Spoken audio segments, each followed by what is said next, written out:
Oi, gente. Boa tarde. Na aula passada, ou na discussão passada, de número 6, né, nós não saímos da seção 1 da apresentação da mercadoria, né?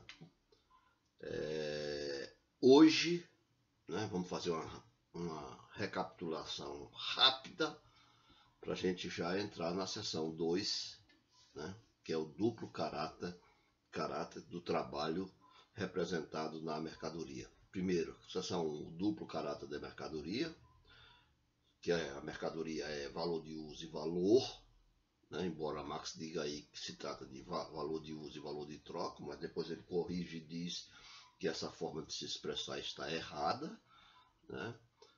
Uma mercadoria isolada não pode ser valor de troca, né? O valor de troca é apenas uma forma de expressão do valor das mercadorias, como nós vimos da vez passada, né?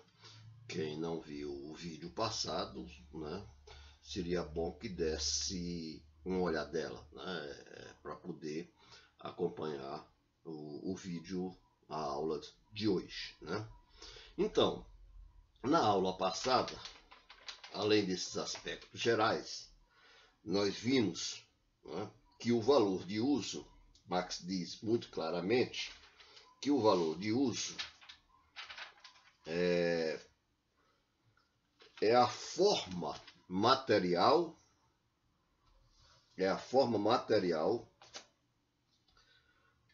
da riqueza, qualquer que seja a forma social desta, né?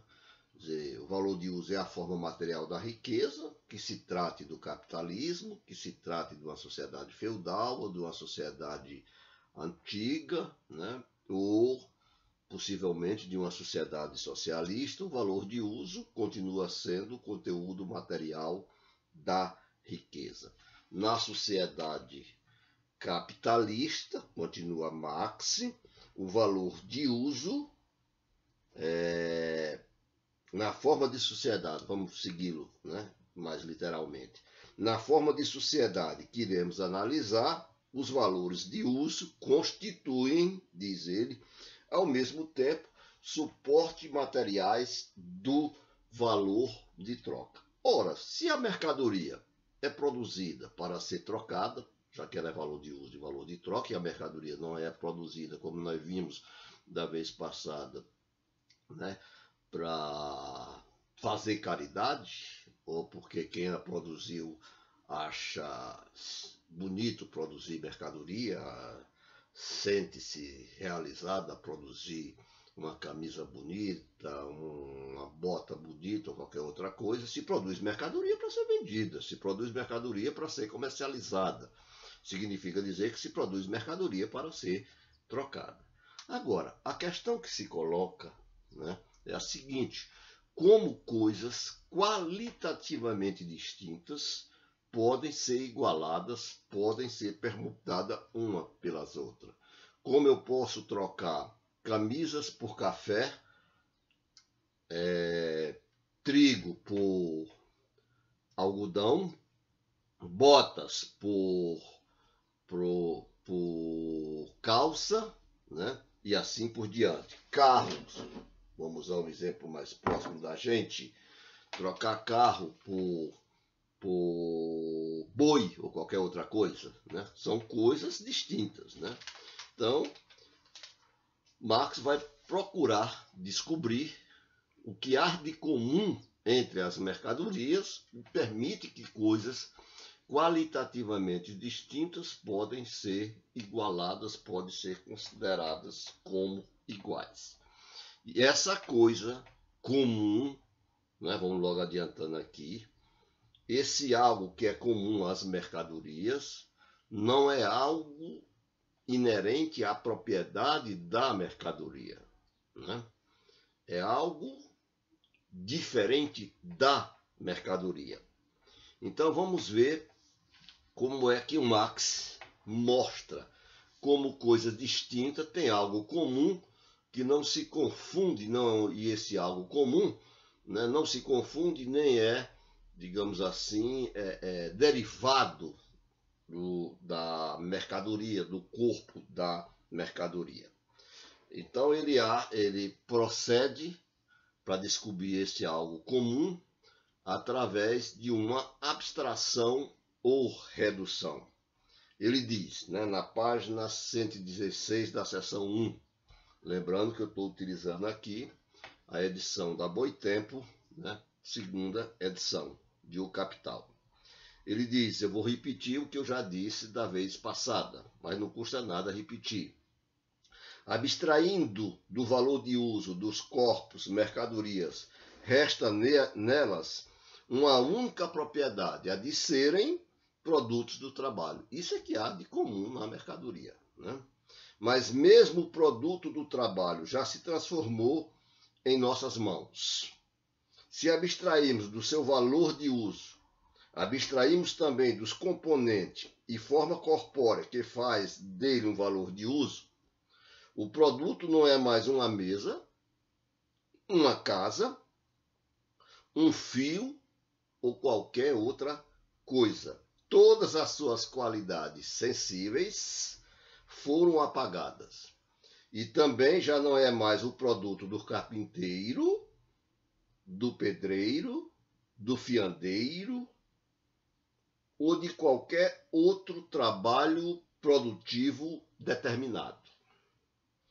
Com o caráter útil dos produtos do trabalho, continua Marx, desaparece o caráter útil dos trabalhos neles representados e, portanto, também as diferentes formas concretas desses trabalhos, que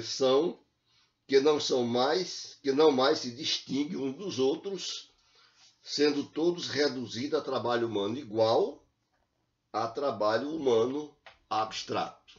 É aí, portanto, que, como nós dissemos da vez passada, partindo do valor de troca, através dessa abstração, por meio desta abstração, Marx chega ao valor e do valor chega ao trabalho, no caso, trabalho abstrato, que é a substância do valor.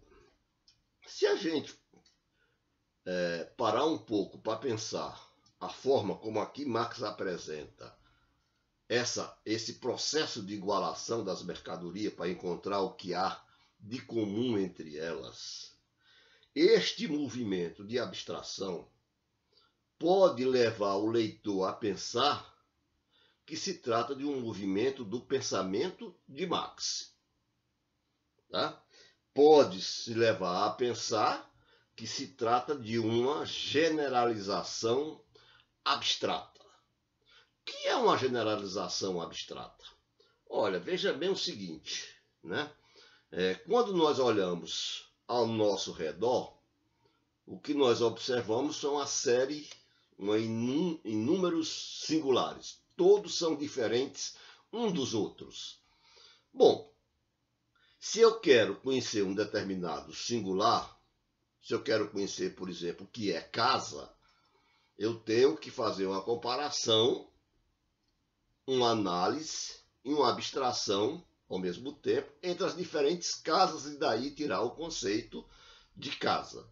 Esta operação é uma operação do pensamento. Eu chego ao conceito de casa de forma subjetiva. Isso está muito claro, né, na lógica em Kant, quando Kant afirma o seguinte, na seguinte passagem, Lógica, Rio de Janeiro, Tempo Brasileiro, página 112, né, de 1992, essa edição. Ele diz, para fazer conceito, para construir conceito, é a mesma coisa, né? Para construir conceitos a partir de representações, é preciso, pois, poder comparar, refletir e abstrair, pois, essas três operações lógicas do entendimento, para facilitar o nosso, para quem não é muito ligado a Kant, para quem não conhece tem pouco trato com a obra de Kant, né? Não quero dizer que eu sou estudioso de Kant, né? um expert em Kant. Eu leio Kant na medida em que ele me interessa para poder entender Marx. Então, entendimento, tome entendimento por razão, tá certo? Daria para ficar mais claro, né? Então, as operações lógicas do entendimento são as condições essenciais e universais da produção de todo conceito em geral. Todo conceito tem que ser universal, tem que ser geral, né? Se o conceito não tivesse uma dimensão universal, né, eu jamais poderia dizer algo de qualquer coisa, né, porque o já não seria mais conceito e a coisa poderia ser definida dependendo do ponto de vista de cada um, dependendo do que cada um achar. Ou seja, não haveria mais nem ciência, haveria opiniões, né?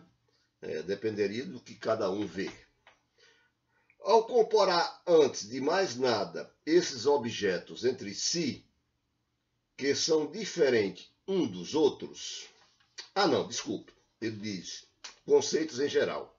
Eu vejo, por exemplo, um pinheiro, um salgueiro e uma tilha, que são tipos de árvores, né? Ao comparar, antes de mais nada, esses objetos entre si, observo que são diferentes uns dos outros, no que respeita ao tronco, os galhos, as folhas e eles próprios. E se eu abstraio do tamanho, da figura, dos mesmos e assim por diante, obtenho o conceito de árvore. Então, eu observo a natureza e observo que existem árvores de várias espécies. E aí, através dessa operação, como diz Kant, dessas três operações, que é de comparar, refletir e abstrair, eu vejo vários tipos de árvores, mas eu abstraio as diferenças entre elas, porque cada árvore é diferente de outra árvore, né? Uma é grande, outra tem um tronco grande, outra tem folhagem, outras não têm folhas e assim por diante. Eu abstraio, né, as diferenças para chegar a algo que é idêntico em toda e qualquer árvore, né? Para chegar à unidade, à identidade, o que é comum em cada uma das diferentes árvores. Eu jogo fora, vamos falar assim, joga-se fora as diferenças para guardar apenas a identidade. O conceito de árvore assim pensado só existe na cabeça, né, de Kant, né? Porque cada árvore, na sua singularidade, é diferente de outra árvore. Mas é assim que as ciências empírico-analíticas, sejam as ciências da natureza ou as ciências humanas, é assim, através desses tipos de abstrações, que as ciências trabalham. Bom, vendo lá a passagem que Marx diz, né, abstraindo isso, fazendo isso, retirando isso, etc., etc., eu chego ao conceito de trabalho abstrato. Será que Marx estaria procedendo da mesma forma que Kant? Pergunto, será que em Marx a abstração se confunde com uma generalização abstrata, tal como Kant, tal como nós acabamos de ver em Kant? Ora, para a gente responder essa questão, nós vamos ter que ler a passagem de Marx que nós lemos agora no começo, em conjunto com outra passagem na qual Marx diz, né, na seção 2 já do capítulo 1, em que Marx diz o seguinte, né? Ele diz o seguinte: no conjunto, isso na página 119, no conjunto dos diferentes valores de uso, ou corpus mercadoria, aparece um conjunto igualmente diversificado, dividido segundo o gênero, a espécie, a família e subespécie de diferentes trabalhos úteis. aparece, diz ele, uma divisão social do trabalho. Tal divisão social do trabalho, presta bem atenção, é condição de existência da produção de mercadorias.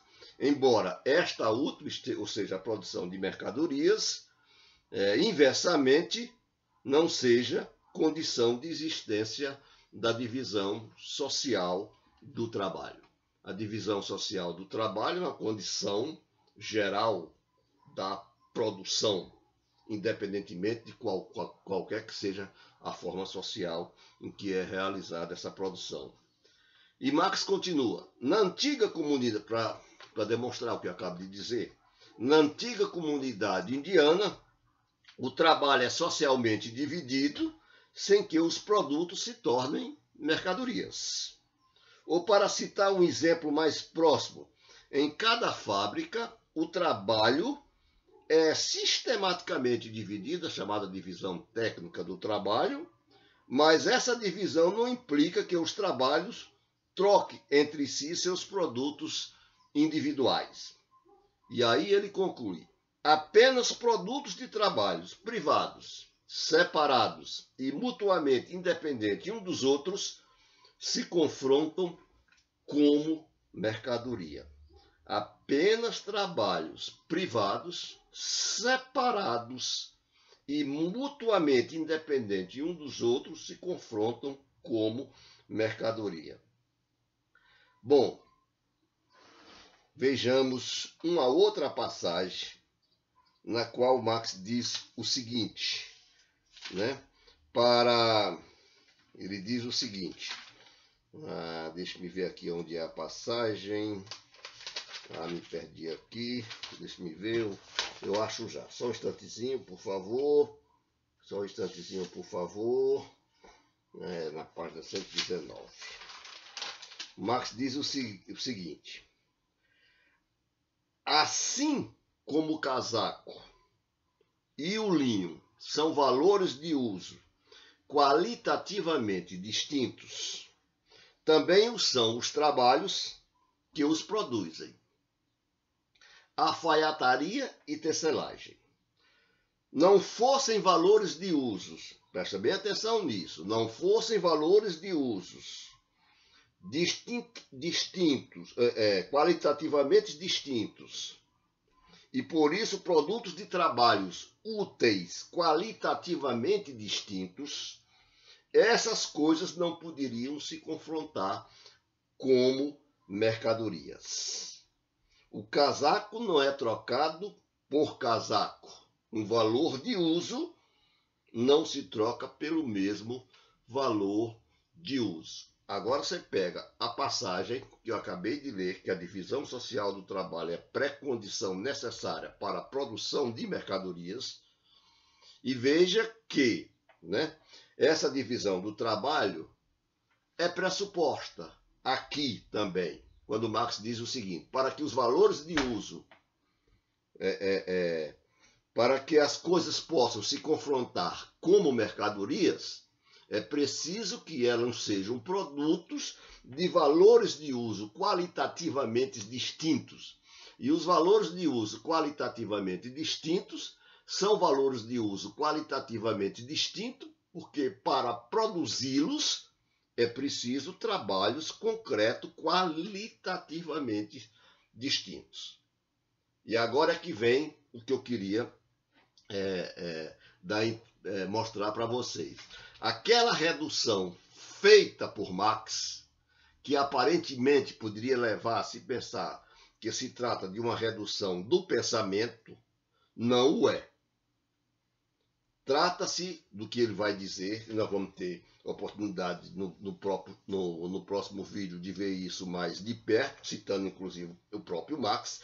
Trata-se de uma abstração real, de uma abstração que é realizada independentemente do pensamento de Marx. E aqui já temos elemento suficiente para dizer o seguinte: os trabalhos singulares, que são os trabalhos concretos, responsáveis pela produção de valores de uso qualitativamente distintos, sem o que eles não poderiam se confrontar como mercadoria, Aqui já está dizendo, né, que eu não posso passar nessa abstração para tirar o que é comum, para chegar ao trabalho abstrato, eu não posso passar por cima dessas singularidades.